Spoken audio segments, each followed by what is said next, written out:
Bonjour et bienvenue dans l'Antre. On se retrouve aujourd'hui pour une interview, c'est la première de la chaîne. Le but de ces interviews, ça va vraiment être de vous présenter des personnes qui font vivre l'imaginaire, quel que soit le support. On va commencer avec Jeanne, qui est éditrice. Je tenais seulement à faire un petit mea culpa avant que l'interview commence, parce qu'on a eu pour cette première malheureusement pas mal de soucis techniques. Euh, vous ne verrez pas Jeanne parce qu'elle a eu des problèmes de connexion et donc du coup la vidéo est coupée. Vous entendrez seulement sa voix. De mon côté, la caméra n'a pas filmé l'intégralité de l'échange, donc vous aurez parfois une bonne qualité d'image et parfois la qualité webcam qui n'est pas terrible. Et malheureusement, on a eu quelques soucis avec le son aussi, j'espère que ça sera pas trop dérangeant.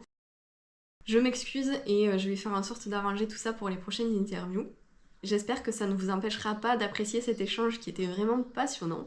Et je vous laisse avec l'interview. Alors, du coup, bonjour Jeanne. Bonjour, Tu es éditrice et directrice, créatrice de la maison d'édition JS Édition. c'est ça. Donc on va parler de ta maison d'édition bien sûr. Mais d'abord, est-ce que tu peux te présenter toi? Qui es-tu en tant que personne? Alors moi, donc en tant que personne, je suis Jeanne, je suis, une personne de 40 ans,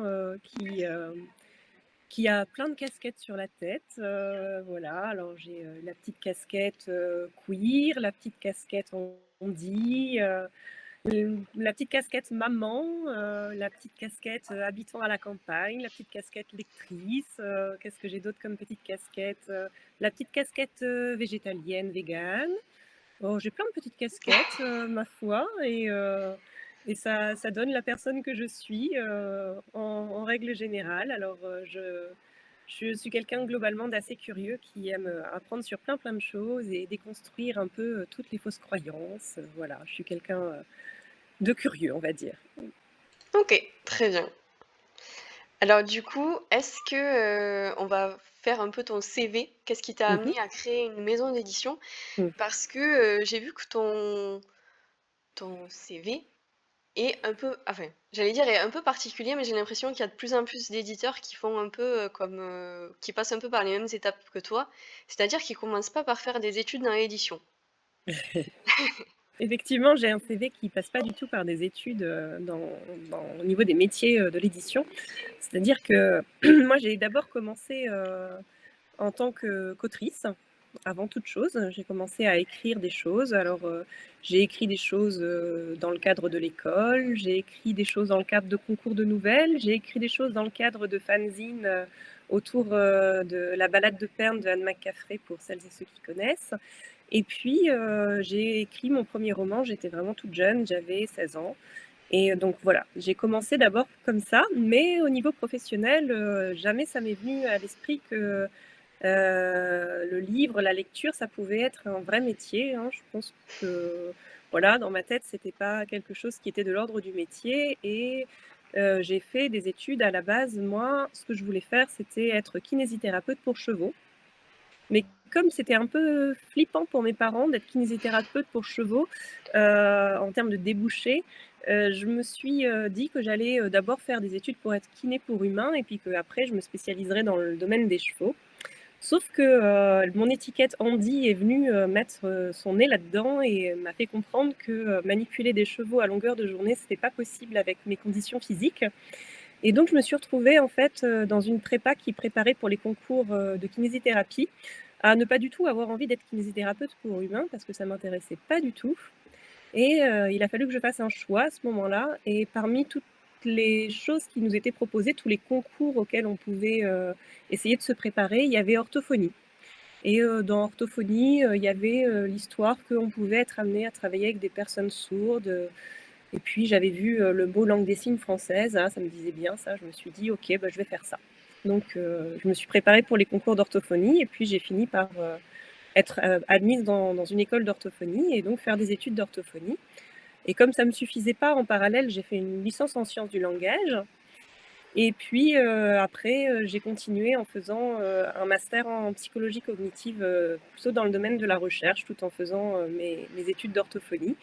Et donc je me suis beaucoup éclatée pendant toutes ces études parce que j'ai appris plein de choses, sur plein de domaines différents.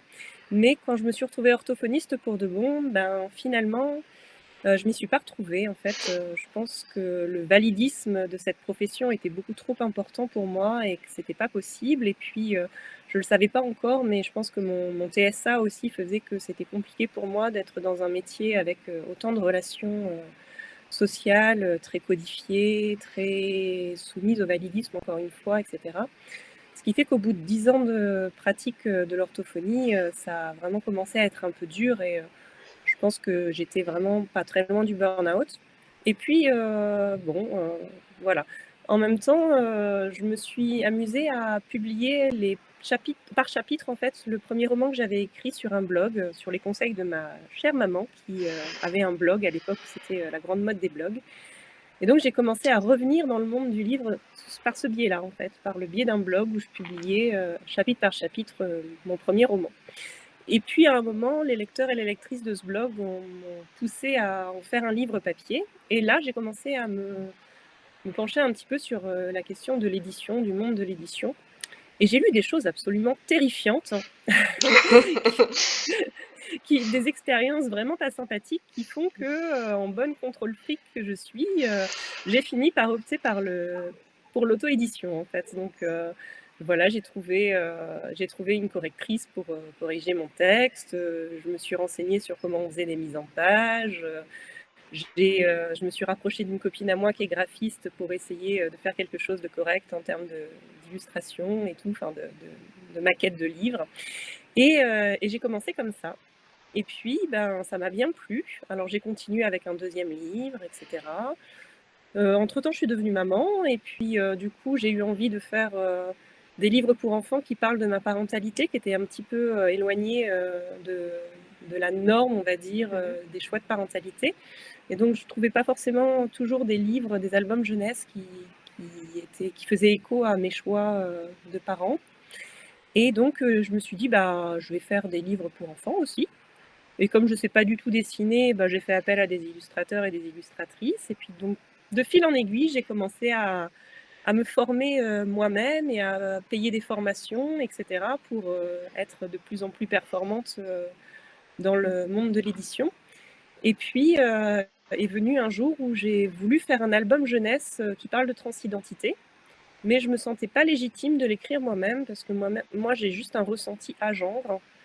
Et voilà, je trouvais pas que c'était suffisamment légitime pour vraiment écrire un album qui parlait de transidentité. Et donc là, je me suis dit: «Bah, c'est pas grave, je vais demander à Morgane Stankiewicz, qui est une collègue, Mhm. autrice, si, elle est partante». Et elle a dit oui. Et donc pour ça, bah, il fallait une structure, donc j'ai créé une maison d'édition. Bon, Voilà. écoute, c'est un parcours très particulier, c'est vrai. Et du coup, tu disais que tu étais autrice et que avant de créer ta maison d'édition, tu avais publié 2 romans. C'est des romans de quel Non, j'en ai genre? publié bien plus que ça. Ah, plus? Tu as parlé de 2 romans, donc plus de romans, Ouais. mais c'était pour quelle cible et quel genre, Alors ces avant toute romans-là? chose, mes romans, de base, c'est de l'imaginaire. Voilà, moi, D'accord. c'est mon domaine, vraiment, de prédilection. C'est là où j'ai mon cœur, on va dire, c'est dans les mondes de l'imaginaire. Mais je n'ai pas écrit que de l'imaginaire, j'ai écrit aussi du contemporain Ok. et j'ai aussi écrit, beaucoup, beaucoup d'albums jeunesse et quelques documentaires jeunesse aussi. Ok, très bien. Alors bah, du coup, on va parler plus en détail maintenant de ta maison d'édition. Mmh, Maintenant qu'on sait comment tu l'as créée. Donc, JS, c'est pour Jeanne Sélène. c'est ça. C'est ça, c'est bon, Alors en jusque-là fait, mes recherches sont bonnes. ouais, le petit truc, c'est que comme j'avais déjà tout un réseau en tant que Jeanne Sélène autrice, quand est venu le moment de se poser la question de la création de cette maison d'édition, bah, j'avais pas envie de perdre tout ce réseau que j'avais Mm. créé. Eh Et ben donc oui. du coup, je me suis dit: «Bon, ben, faut que je garde un lien avec, l'identité de marque que j'avais créée, c'est-à-dire autour de mon nom». Et comme quand même Jeanne Sélène édition, je trouvais ça vraiment, nombriliste, too much. Je me suis dit: «JS, ça passe à peu près». Donc j'ai pris C'est ça. JS avec le petit point médian entre les 2. C'est ça. Voilà, Quand on connaît pas, on sait pas que c'est ton prénom, quoi. exactement. Bah écoute, Jeanne Sélène édition, donc JS édition, pas Jeanne Sélène. Mmh. Euh, Ta maison d'édition, elle a une particularité qui est affichée dès la page d'accueil, c'est que c'est une maison d'édition inclusive. Tu communiques beaucoup sur ça. Oui, Est-ce que tu peux nous dire ce que ça veut dire, une maison d'édition ouais. inclusive? Donc c'est vraiment la raison d'être de ma maison d'édition, hein. Ma ligne éditoriale, c'est que je ne publie que des ouvrages dans lesquels les personnages sont au moins en partie issus d'une communauté minorisée, mais sans que ce soit forcément le thème du livre, simplement pour le droit d'exister dans la fiction. Mon idée, c'était vraiment d'avoir des livres miroirs pour les personnes qui ne sont pas typiques, on va dire, dans la norme classique hétéronormée, valide, blanc, cis, voilà. Donc mon idée, c'était vraiment d'avoir des livres miroirs pour ces gens-là qui sont peu représentés dans la fiction, et puis que ça fasse au passage des livres fenêtres pour ceux qui sont bien habitués à se voir partout et qui ont tendance à oublier que les autres existent. Très bien, c'est très louable en tout cas, parce qu'il n'y en a pas beaucoup, finalement. Non. Mm. Enfin, malheureusement. Oui, j'ai dit malheureusement. Je sais plus ce que je dis d'un mot à l'autre. C'est compliqué hein, aujourd'hui. Ta maison d'édition, donc du coup, elle est inclusive. Elle a 3 collections. Est-ce que tu peux nous présenter les 3 collections en finissant par celle qui va plus nous intéresser, puisque ici on est très axé sur l'imaginaire, donc en finissant par celle qui est sur Oui. l'imaginaire, s'il te plaît. Donc la toute première collection que j'ai créée, c'était la collection Platypus. Donc Platypus, c'est pour ornithorynque. Et je trouvais que l'ornithorynque allait bien parce que l'ornithorynque, c'est ce truc qui a du mal à rentrer dans les cases. C'est un mammifère, mais il pond des œufs. Il a un bec, mais c'est pas un oiseau. Enfin bref, ce truc me paraissait assez pertinent pour parler à la fois de ma ligne éditoriale qui cherchait à parler de personnages un petit peu hors normes. Et puis aussi, ça me semblait assez pertinent pour parler de cette collection, qui est une collection un peu fourre-tout, puisque elle a juste comme point commun que ce sont des ouvrages graphiques, donc avec de l'illustration, mais ça peut aussi bien être de l'album jeunesse, de la BD, que même un recueil de poèmes illustrés. Voilà, donc c'est la collection un peu fourre-tout. Après, j'ai la collection Papyrus. Donc là, c'est une collection qui est dédiée au genre de la romance. Et donc, ça peut être un peu tout type de romance. Jusqu'à présent, j'ai 3 romances contemporaines et une romance historique, mais il pourrait y avoir de la romance imaginaire éventuellement si c'était la romance qui était principale dans l'histoire, il n'y aurait vraiment aucun souci. C'est vraiment pour une collection qui va répondre aux classiques de la romance, donc avec le happy end, la rencontre, les brouilles, enfin bref, tout ce qu'on rencontre dans une romance. Et puis la dernière collection, donc celle qui résonne le plus avec la lectrice que je peux être et que j'ai pu être quand j'étais enfant, c'est la collection d'imaginaire. Et donc dans cette collection d'imaginaire, je vais publier tout ce qui est de l'ordre de la SFFH, donc science-fiction, fantasy, fantastique et horreur. Évidemment. On va revenir du coup plutôt sur l'imaginaire maintenant. Et du coup, quel est ton rapport au genre de l'imaginaire? Tu as dit tout à l'heure que c'était tes genres de cœur un peu, ce qui a tout commencé. Tu peux nous parler un peu plus de cette relation-là? Oui, alors déjà, je pense que j'ai toujours été friande de récits d'imaginaire, vraiment d'aussi loin que je me souvienne, tout ce qui était un peu magique, un peu avec des créatures ou un peu science-fiction, enfin, ça a toujours été quelque chose qui m'a beaucoup attirée. Et puis, j'ai souvenir, par exemple, de vraiment rentrer à fond dans l'imaginaire en CM2. J'avais un professeur qui nous proposait pas mal d'ateliers d'écriture, et ces ateliers d'écriture étaient souvent assez ouverts. Ils n'étaient pas forcément tout de suite dans l'imaginaire, mais moi, en tout cas, j'arrivais toujours à faire en sorte que ce que j'écris, au final, ce soit de l'ordre de l'imaginaire. Vraiment, c'était systématique. Et puis, je crois que c'est l'année suivante, je devais être en sixième.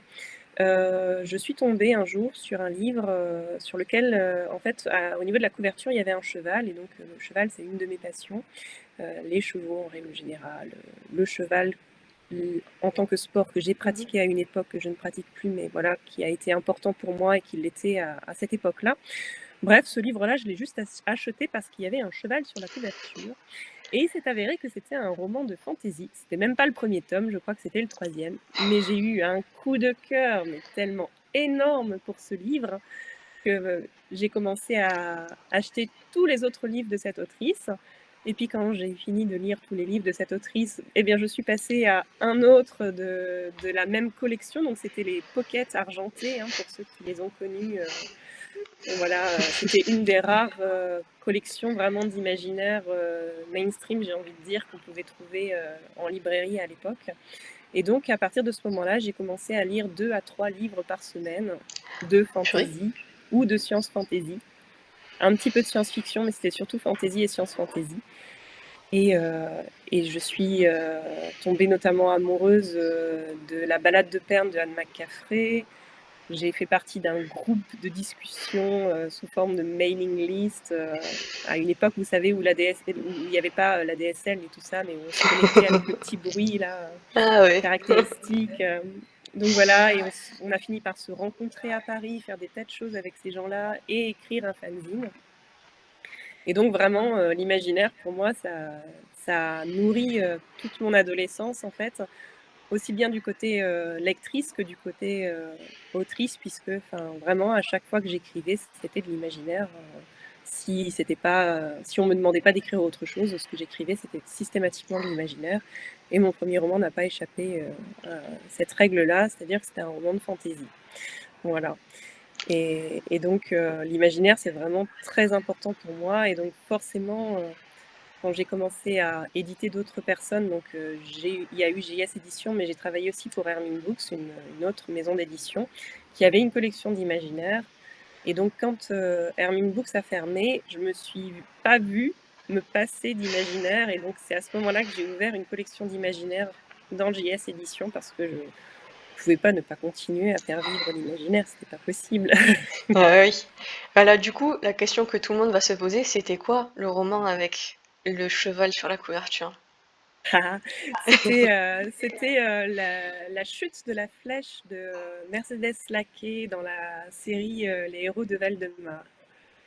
Très bien. Comme ça, parce que c'est sûr, tout le monde aurait posé la question, sinon on est bon, tout le monde l'a. Et alors, du coup, j'avais préparé une question qui était, du coup, pourquoi ne pas avoir une maison d'édition qui fait que de l'imaginaire, puisque c'est quelque chose que tu aimes tant, mais tu as déjà répondu à cette question, plus ou moins, donc on va pas y revenir dessus, à moins que tu aies quelque chose à rajouter. Bon, non, après, effectivement, pour moi, la jeunesse, c'est vraiment important en termes de représentation, hein. Pour moi, c'est vraiment un public qui a fort besoin de représentation. Et la romance également, pour moi, a un fort besoin de représentation par rapport aux minorités pour que les personnes qui sont issues de communautés minorisées se sentent autorisées aussi à vivre des romances, quels qu'ils soient en fait, soit une personne handi ou autre. Voilà. Bah, du coup, ça va bien, ça va lancer la question suivante. C'était justement donc, ta maison d'édition, t'as deux collections définies et une un peu plus fourre-tout, comme tu disais. Donc, dans tes deux collections définies, t'as l'imaginaire et la romance. Et l'un comme l'autre, encore aujourd'hui, en ce moment, c'est plutôt la romance qui prend, mais c'est des genres qui sont pas forcément encore très bien perçus, que certains décrédibilisent à souhait, disent que ce n'est pas de la littérature, etc., etc. Quel est ton avis? Alors moi, globalement, tout ce qui est un peu classiste, ça me hérisse un peu le poil. Donc forcément, ce type de remarque me hérisse pas mal le poil aussi. Déjà parce que je pense que la lecture loisir est tout aussi valable que la lecture où on veut se triturer les neurones dans tous les sens et simplement ça. Je pense que c'est aussi valide et c'est aussi important et qu'il n'y en a pas une qui est supérieure à l'autre. C'est deux choses juste différentes. Ensuite, parce que ce soit la romance ou l'imaginaire, pour moi, ce sont des prétextes qui servent à parler de choses très importantes, très actuelles, très vivantes en fait, et qui, notamment dans le genre de l'imaginaire en fait, euh, vont permettre en fait de mettre de la distance avec ce dont on parle, pour mieux pouvoir questionner le sujet, en fait. C'est-à-dire que, par exemple, quand j'ai écrit mon premier roman, Balade avec les astres, à cette époque-là, j'avais un entourage qui avait tendance à dire, «Oui, bon, ça va, les féministes, elles exagèrent un peu, hein, l'égalité, on l'a, patati patata». Bon, alors déjà, à l'époque, je trouvais que bof, quand même. Oui, c'est bof, mais bon. Et donc, du coup, écrire, ce roman, pour moi, c'était une manière de questionner, le sexisme et le patriarcat, mais en le mettant dans un environnement qui ne soit pas, celui de tous les jours, qui permette d'avoir un regard beaucoup plus critique, parce qu'on n'est pas le nez dedans, en fait. On n'est pas en train de juger, la France avec sa culture et cetera. Là, on est en train de juger, le pays de Vimula avec, sa magie qui, a créé une sorte de patriarcat magique et cetera. Et donc, on peut être beaucoup plus critique et puis beaucoup plus virulent et on peut se poser des questions du coup beaucoup plus facilement. Donc, pour moi, le genre de l'imaginaire, c'est vraiment un genre extrêmement efficace pour ça, pour parler de société, parler de questions capitales en fait, de réflexion, de philosophie, de politique, mais en étant moins biaisé par le fait qu'on a le nez dedans quand on parle de contemporain en quelque sorte. Je suis totalement d'accord avec toi. Je pense que oui, l'imaginaire, effectivement, ça permet d'aborder des sujets de manière détournée et sans trop se faire sentir. Mm, Et, tout à fait. et au final, ça donne des leçons. Mm. Je suis entièrement d'accord avec toi. Mais du coup, tu anticipes toutes mes questions. Ah, je suis désolée. Parce que du coup, j'allais te demander si c'était important de cultiver justement l'imaginaire chez les enfants, mais surtout chez les adultes. Et donc, bah, tu viens de Bah répondre oui, à la question. oui, et puis en dehors de ce que j'ai pu dire, je pense aussi que l'imaginaire a cette capacité d'interroger les possibles, et que quand on interroge les possibles, on ouvre la porte à d'autres réalités et peut-être bah, du coup d'autres sociétés, peut-être innover dans la manière de vivre, innover dans la manière d'accepter les gens. Enfin, voilà, ça permet d'avoir un, quel- oui, un regard et un questionnement qui va aller au-delà de l'habitude, au-delà des stéréotypes, etc. Et qui du coup peut nous donner bah, des solutions, des pistes pour l'avenir, pour le présent. Voilà. Très bien. Euh, alors, je pense avoir compris que ton genre préféré, c'était aussi une de mes questions, c'est la fantasy ou la science fantasy. Est-ce que tu as euh, vraiment j'allais dire un genre, mais genre un sous-genre très très précis de ce que toi dont tu ne pourrais pas te passer, vraiment? Alors, je dirais qu'effectivement, donc quand j'étais adolescente, c'était vraiment la fantaisie et la science fantasy qui étaient les plus importants pour moi. À l'heure actuelle, j'aime aussi vraiment énormément la science-fiction, mais pas la science-fiction de hard SF technologique, la science-fiction plutôt politique et plutôt qui pose des questions sur l'humanité, sur la société, enfin plutôt ce type de science-fiction. Et du coup, si je devais avoir un seul genre et que je me passe de tout le reste, mais ce serait impossible. Ah ouais, on est là pour répondre à des questions impossibles aujourd'hui. C'est ça, ce serait impossible. Non, je pourrais pas me passer d'un seul sous-genre. Je crois que vraiment tous ont une importance pour moi et, euh, et quelque chose qui fait vibrer mon cœur et qui est indispensable en fait. Très bien, très bien. Je réponds pas à la question, mais bon, c'est pas grave. Tu es éditrice, donc tu reçois des manuscrits. Oui. Pour cette collection précisément, qu'est-ce que tu attends d'un manuscrit? Alors moi, ce que j'attends le plus d'un manuscrit, c'est vraiment qu'il fasse vivre un, un ou des personnages qu'on a tendance à pas rencontrer souvent et qui posent des questions autour, autour des minorités en fait et autour de ce que c'est que la norme et de ce que c'est que d'en sortir et Ça va être vraiment ce qui va être le plus important pour moi, ça va vraiment être ces aspects-là. Donc c'est pas tant, l'histoire ou le genre que vraiment, la représentation et le questionnement politique qu'il peut y avoir derrière. Je pense par exemple, quelque chose qui a été très important pour moi, dans le Cantique du noyer de Manon Ségur, ça a été, cette représentation, de du lesbianisme chez une personne, catholique pratiquante, en fait.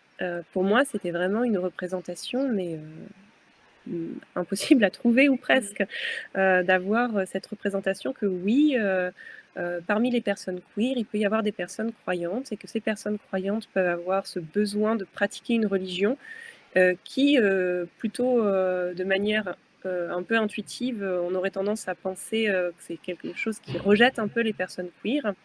Et comment on peut réhabiliter ça et faire en sorte que les personnes qui sont très pratiquantes, très catholiques, si un jour elles se sentent queer, qu'elles puissent se dire eh ben oui, j'ai le droit d'exister et j'ai le droit de faire côtoyer ces deux choses dans ma vie et que c'est important. Donc voilà, ça par exemple, ça a été quelque chose d'important pour le Cantique du noyer. Et alors moi, je suis personnellement athée, j'y connais rien en religion, donc c'était très important d'avoir l'avis aussi de quelqu'un de concerné, donc c'était le cas avec Manon Ségur. Après, si je pense par exemple à la prochaine parution, le dernier chant de musaraigne de Anatole Joly, eh bien, je crois qu'il n'y a pas beaucoup de livres jusqu'à présent où on a vraiment une vraie aventure, un vrai quelque chose d'épique, avec un personnage principal qui est gender fluide, et ça parle pas du fait qu'il soit gender fluide, il est juste gender fluide ce personnage, et c'est pas le sujet. Le sujet c'est on va vivre des aventures dans des grottes et ça va être cool. Super. Alors, si je me trompe pas, tes soumissions, elles sont fermées actuellement. Oui, tout à Est-ce fait, ouais. que tu as une idée de quand elles vont rouvrir ou pas du tout? Je sais pas du tout honnêtement parce que j'ai la chance d'avoir des auteurs avec lesquels j'ai déjà travaillé qui me soumettent des nouveaux textes pour retravailler avec moi. Donc du coup, bah, forcément, quand j'ai déjà des textes sous le coude, on va dire, bah, ça fait que je n'ouvre pas forcément pour de nouvelles personnes. Ok. Et tu publies à peu près combien de romans par an? Alors, je publie 5 titres par an, donc à peu près 2 de chaque collection. Donc, si vous comptez bien, en fait, il y en a une qui en a qu'un par an. Mhm. Mais du coup, voilà, je publie 5 titres par an et j'essaye de tourner pour que, en gros, à chaque fois, on ait 2 parutions dans chaque collection. Ok. Et tu reçois combien de manuscrits? Alors, quand mes soumissions ont été ouvertes, je les ai pas comptées, des centaines, mais j'ai pas compté. Après, vous savez, il y a plein de Jean-Michel Cis-Blanc qui pense qu'il va révolutionner le genre de l'imaginaire avec un livre cis hétéro blanc valide en me le proposant. Donc, Ah, bah il y en a ça. certains, ça s'écrème vite. Il y en a toujours qui lisent pas les conditions quand même. C'est Oui, fou, c'est hein. assez incroyable. Parce que là, pour le coup, c'est vraiment le premier truc qu'on voit quand on arrive sur ton site. C'est Bah, clair. Ça peut pas être plus oui, clair, je pense. et puis sur la page, quand la page des soumissions est ouverte, c'est bien précisé et tout ça. Enfin, je sais pas comment les gens font pour le rater, je ne sais pas. Ils essaient. Ils se disent Oui, au pire ça potentiellement, je passe. crois que c'est ça. J'en ai même un une fois qui est allé jusqu'à m'appeler au téléphone pour me soumettre son roman qui faisait pas du tout partie de ma ligne éditoriale. C'était assez incroyable. Merveilleux. Le monde de l'édition est rempli de. Je sais pas. Je vais pas dire de mots parce que je risque d'être vulgaire.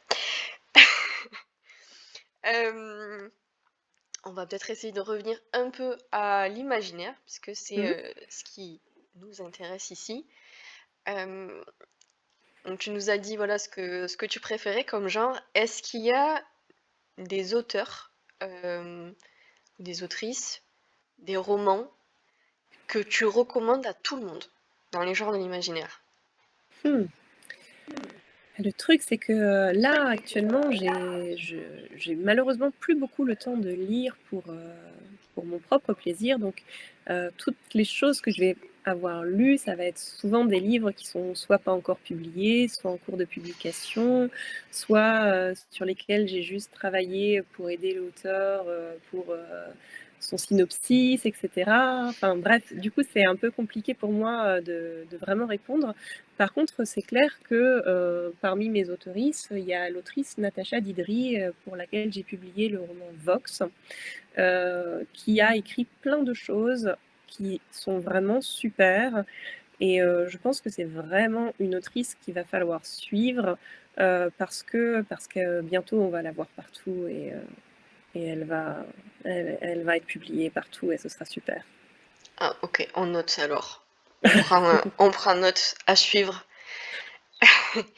Est-ce que tu fais des salons avec ta maison d'édition ou même en tant qu'autrice, des salons qui sont spécialisés dans les genres de l'imaginaire? Je pense Oui, à le salon fantastique, par exemple, Cidre Dragon, enfin, il y en a tellement que ouais, je ne tout à saurais pas fait. le dire. Est-ce que c'est quelque chose que.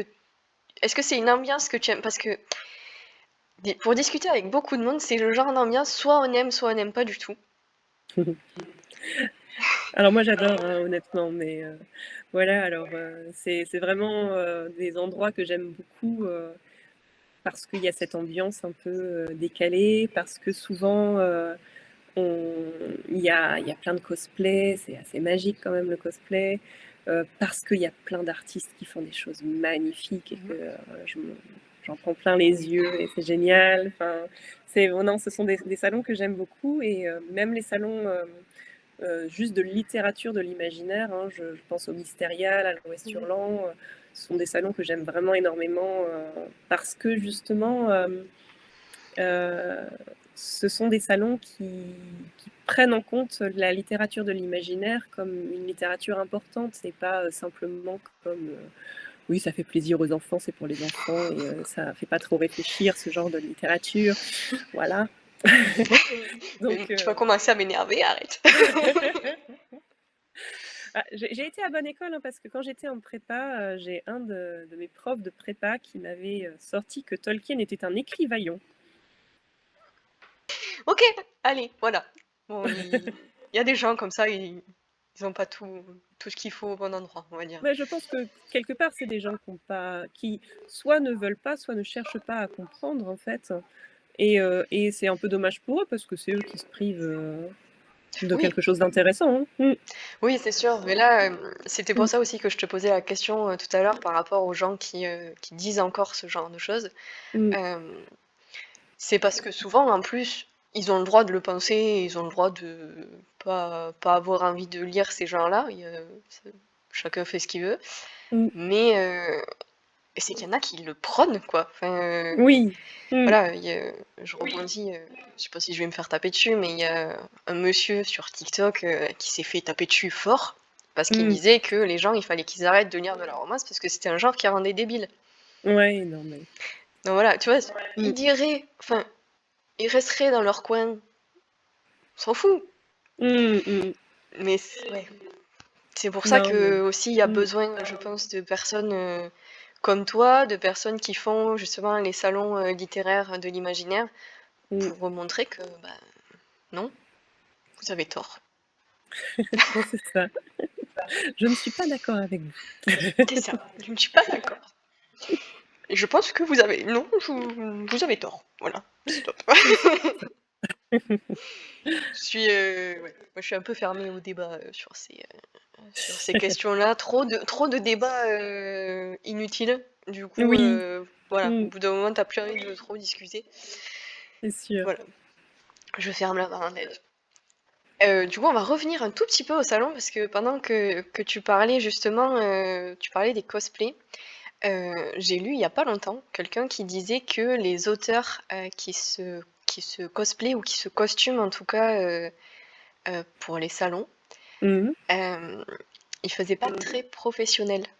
Ah Et bon? que, oui, alors oui, et que souvent, alors, c'était en plus, là aussi, on tapait un peu sur tout le monde, c'était surtout les auto-édités qui faisaient ça et que ça se voyait qu'ils n'étaient pas soutenus par des maisons d'édition parce que l'image de marque, elle n'y était pas, etc., etc. J'ai entendu juste le petit rire, j'ai compris. Mais bon, qu'est-ce que tu penses de cette affirmation? Ben, Est-ce je que pense toi, que par exemple, Je ne suis pas d'accord. voilà, vraiment. Est-ce que toi, par exemple, personnellement, en tant qu'autrice ou tes auteurs, si vous faites des salons avec ta maison d'édition, ils peuvent être costumés? Est-ce que même parfois c'est recommandé selon le salon ou il Bon, il faut y a comme même ils des salons veulent? où c'est obligatoire, hein, je voudrais pas dire. Il y a des salons où c'est obligatoire de se costumer parce que ben, ça fait partie du salon en fait. Hein. Un salon de l'imaginaire, c'est une ambiance avant tout. Et donc cette ambiance, elle passe aussi par les costumes. Et au contraire, c'est professionnel de respecter l'ambiance d'un salon. Et si notre maison d'édition ne publie que des genres de l'imaginaire, je sais pas, par exemple, je vais parler de steampunk. Imaginons que ma maison d'édition ne publie que du steampunk. Eh bien, au contraire, c'est très professionnel d'être jusqu'au boutiste en se présentant habillé d'une manière très spécifique steampunk en tant qu'éditeur ou éditrice, parce qu'au contraire, ça montre que notre maison d'édition, elle a une ligne éditoriale qui va jusque-là, en fait. Et au contraire, pour moi, c'est très professionnel parce que incarner sa ligne éditoriale jusque dans ses vêtements, eh bien, on ne peut plus professionnel. Est-ce que tu penses qu'aujourd'hui, c'est plus compliqué qu'avant de faire une maison d'édition 100% imaginaire? Alors, je pense que ça a toujours été compliqué. Je pense que de toute façon, faire une maison d'édition, c'est compliqué, voire un peu suicidaire. Je ne sais pas si ça a été plus compliqué avant ou au contraire si ça l'était moins. Je pense que oui, faire une maison d'édition, c'est jouer au poker. On joue au poker avec chaque titre qu'on lance, c'est-à-dire qu'on fait un pari sur un titre en se disant celui-là, j'y crois, j'ai envie de l'accompagner pour qu'il existe. Et c'est un pari, c'est un coup de poker. Des fois ça marche, des fois ça marche pas. Il y a pas que le travail. Bien sûr, le travail, c'est très important et c'est une condition sine qua non. Mais il y a aussi un facteur chance, un facteur les choses se sont passées de telle manière, telle rencontre, tel lecteur, une personne sur un salon. Enfin, voilà, il y a un facteur chance qui est absolument indéniable et très important, qui est bien présent et qui est au-delà enfin, vous savez, des fois, il y a des coachs là qui vous disent quand on veut, on peut, le travail paye. Eh bien, moi, je n'y crois pas du tout. C'est-à-dire que je crois que le travail est une base très importante, capitale, c'est les fondations, mais que tout le reste, c'est les rencontres, c'est le hasard, c'est le timing. Et ça, en fait, on n'a pas de prise dessus. Je pense que c'est vrai aussi bien pour une maison d'édition qui se lancerait que dans l'imaginaire que pour n'importe quelle maison d'édition qui se lance dans n'importe quel domaine en fait. Ouais, parce que du coup, quand on pense maison d'édition vraiment spécialisée imaginaire, on pense très souvent à Brajlon, qui est Oui, un monstre du mm, milieu, qui sont là depuis un moment. Et il y a cette question aussi de fait de se nicher autant, ça peut être plus risqué que d'essayer d'avoir plusieurs collections différentes, parce que bah, tu touches des publics différents. Euh, D'où ma question, est-ce que tu pensais que mm. c'était plus compliqué de vraiment être spécialisé que dans l'imaginaire aujourd'hui? Alors moi je pense quand même que pour qu'une maison d'édition et toute une petite maison d'édition, j'entends, hein, je parle pas des gros groupes, Editis et compagnie, hein, mais pour moi une petite maison d'édition a plus de chances de fonctionner si elle a une ligne éditoriale bien définie. Et cette ligne éditoriale bien définie, elle peut passer par le fait que c'est que de l'imaginaire, par exemple. Ok. Moi, elle passe par un autre biais qui, du coup, peut aller à cheval sur plusieurs genres différents. Mais je pense qu'une maison d'édition qui se veut trop généraliste et qui n'a pas une ligne éditoriale assez définie a moins de chances de percer parce qu'elle a moins de chances de rencontrer son public et de le fidéliser, je pense. Hein. Mm. Ok. Mm. Ce qui m'amène à ma question suivante, qui est un peu dans la même lignée, mais de manière plus générale. Est-ce que tu penses que il y a plus de gens, en tout cas, alors attends, je vais essayer de reformuler. Les genres de l'imaginaire, ils ont été vraiment diffusés de manière massive à partir des années 90-2000, on va dire, avec l'arrivée d'Internet et les premiers films cinéma de fantasy, de science-fiction. Ça s'est vraiment popularisé avec l'arrivée d'Internet. Et donc, du coup, il y a plus d'adultes. Est-ce que tu penses, c'est ça ma question, on va y arriver. Est-ce que tu penses qu'il y a Mm. plus d'adultes maintenant qui lisent de l'imaginaire que ce que ça a pu être avant? Est-ce que, si c'est le cas, tu penses que c'est une tendance qui va se maintenir ou pas? Ou au bout d'un moment, on va se lasser de l'imaginaire? Bah, je pense effectivement, alors j'ai pas de chiffres pour appuyer ça, mais je pense effectivement qu'il y a plus de lecteurs de l'imaginaire malgré tout adultes, parce que bah, moi quand j'étais tout ado et que j'ai commencé à lire de l'imaginaire, vraiment il y avait pas beaucoup de maisons d'édition de l'imaginaire. Quand on allait en rayon en librairie, le rayon de l'imaginaire, il était extrêmement pauvre, voire pas distinct des autres. Alors que maintenant, en général, il y a quand même un rayon qui est dédié à l'imaginaire dans la plupart des bonnes librairies. Et dans les grosses librairies franchisées, il y a aussi des gros rayons imaginaires. Donc je pense que vraiment, oui, effectivement, on a un public à l'heure actuelle d'adultes qui vivent l'imaginaire et puis d'adultes qui ont été un peu biberonnés avec le Club Dorothée et puis des séries qui étaient de l'ordre de l'imaginaire en vrai. Hein. Et donc effectivement, c'est quelque chose peut-être de plus acceptable, normal, etc., d'être un adulte et d'être un peu avec cette appartenance et cet amour pour l'imaginaire.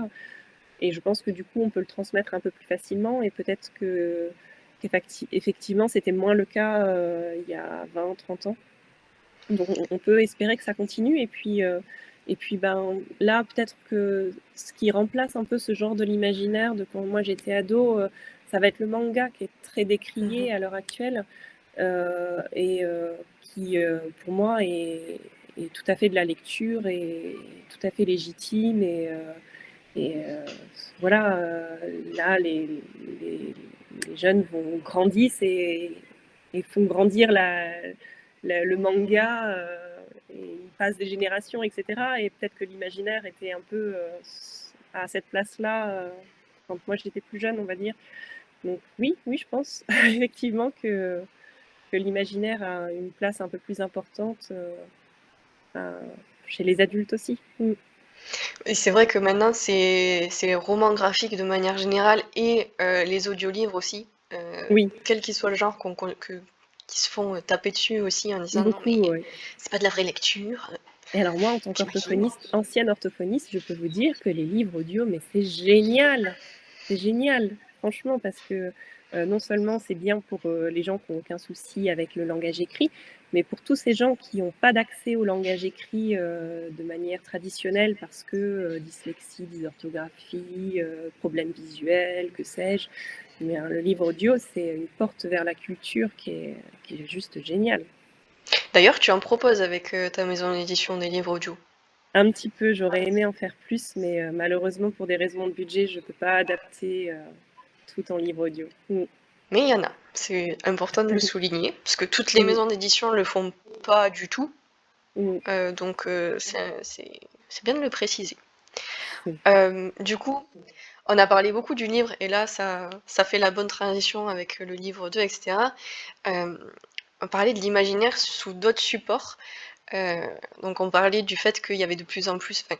les adultes lisent plus d'imaginaire parce qu'ils ont grandi avec, mais il y a aussi d'autres supports qui se développent pour promouvoir les genres de l'imaginaire. Il y avait déjà la télévision depuis les années au moins 60 avec Star Trek. Mm. On a commencé à voir beaucoup de films cinéma avec dans les années 90-2000 avec Harry Potter, Le Seigneur des Anneaux, etc. Et il y a maintenant beaucoup de séries aussi qui se développent avec alors des séries un peu plus comment dire ça gentiment. Au niveau des effets spéciaux, c'est un peu mieux.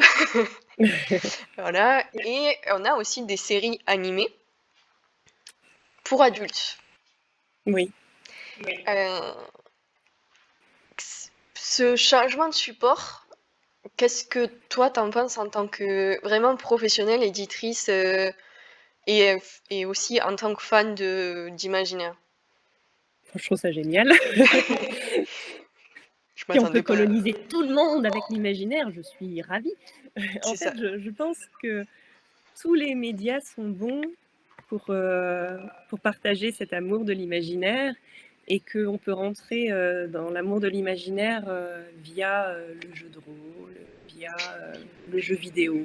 J'avais oublié les jeux vidéo, ouais. Voilà, enfin, on peut rentrer dans le monde de l'imaginaire par plein de biais différents. Et même si on n'étend pas à d'autres supports, ben, quelque part, on rentre dans la famille de ceux qui aiment l'imaginaire et ça, c'est chouette. Et toi, t'es consommatrice de d'autres supports pour l'imaginaire?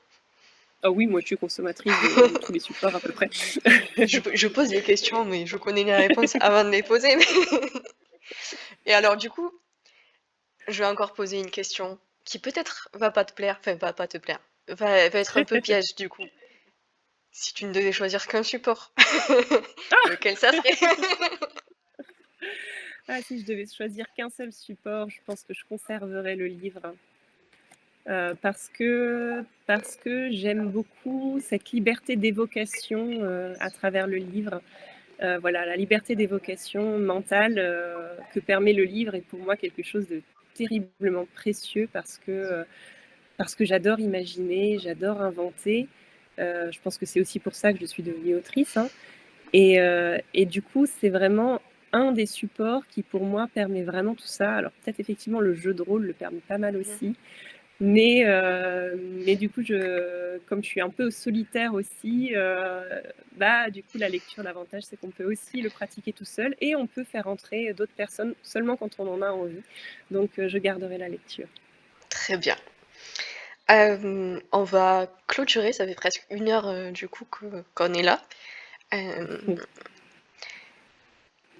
Ma dernière question, elle va être en 2 fois. C'est qu'est-ce qu'on pourrait te souhaiter pour la suite? Alors, qu'est-ce qu'on pourrait te souhaiter toi en tant qu'autrice, en tant que personne de manière générale, ce qu'on pourrait te souhaiter, enfin, ce qu'on pourrait souhaiter à ta maison d'édition. Par exemple, quels sont les rêves que tu aimerais réaliser pour ta maison d'édition et pour toi en tant qu'autrice? Alors, pour moi, en tant que personne, ce serait qu'on évite d'avoir l'extrême droite au pouvoir. Je suis pas sûre que je vais la laisser celle-là. Après, en tant qu'autrice, bon, je vais me laisser un petit peu de temps parce que là, mes enfants sont jeunes, je fais l'instruction en famille, autant te dire que j'ai pas le temps d'écrire, donc voilà, ce sera pour plus tard. Je me remettrai à écrire un jour.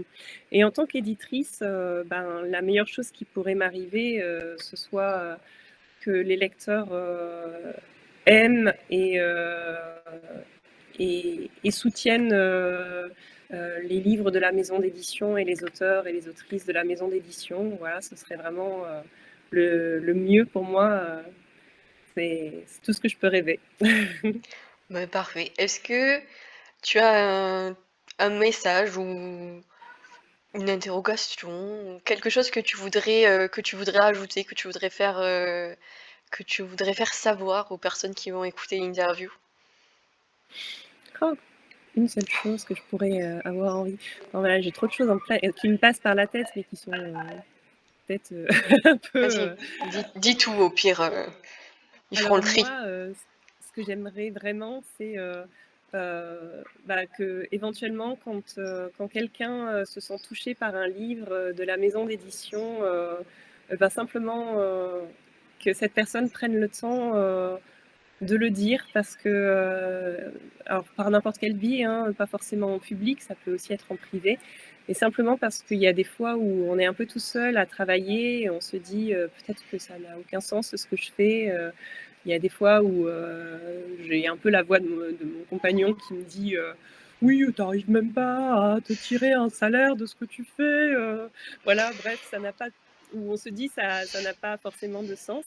Et quand quelqu'un prend le temps de nous mettre un message, ou comme c'est arrivé des fois en salon de venir nous voir en nous disant bah voilà, j'ai lu ce livre-là et ça a changé, ça a changé la représentation que j'avais de moi-même, où je me suis comprise, ou simplement j'ai passé un excellent moment, et ben, en fait, ça rebooste et puis on se dit ah non, ce que je fais, ça a vraiment un sens, je vais continuer.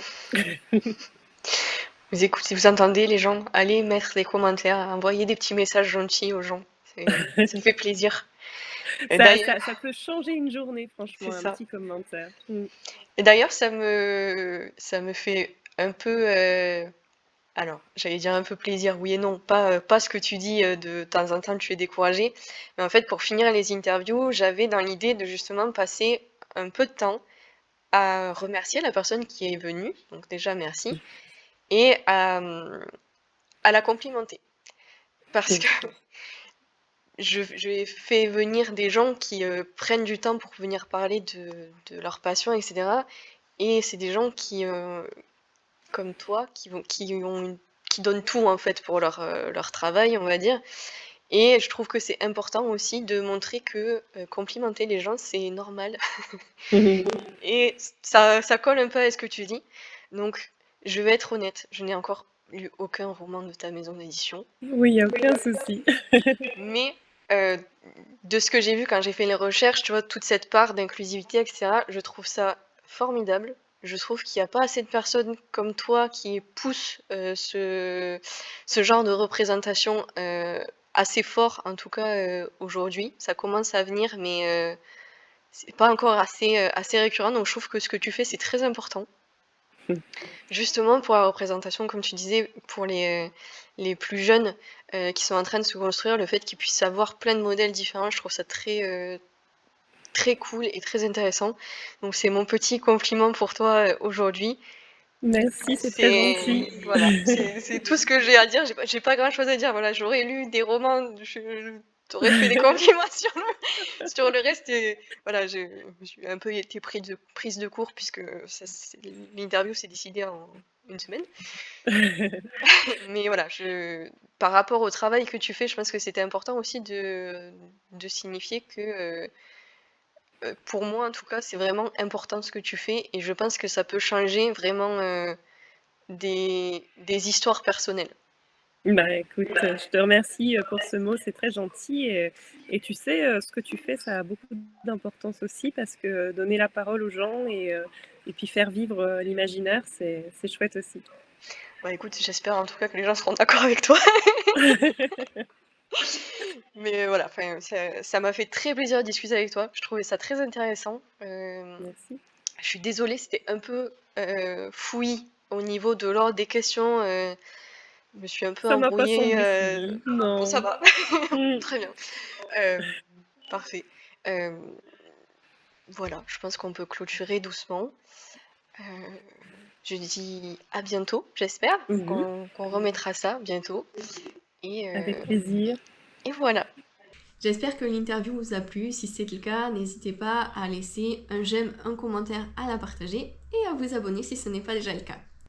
Je vous mets en description tous les liens pour retrouver la maison d'édition de Jeanne. Et avant de clôturer cette première interview, je tenais à remercier toutes les personnes, parce que vous avez été nombreux, qui ont répondu présents pour être interviewés. J'ai malheureusement pas pu répondre à tout le monde parce que vous êtes nombreux. Je reviendrai peut-être vers vous dans quelques temps pour vous proposer une interview. En tout cas, j'ai noté énormément de noms et je voulais vraiment vous remercier pour ça.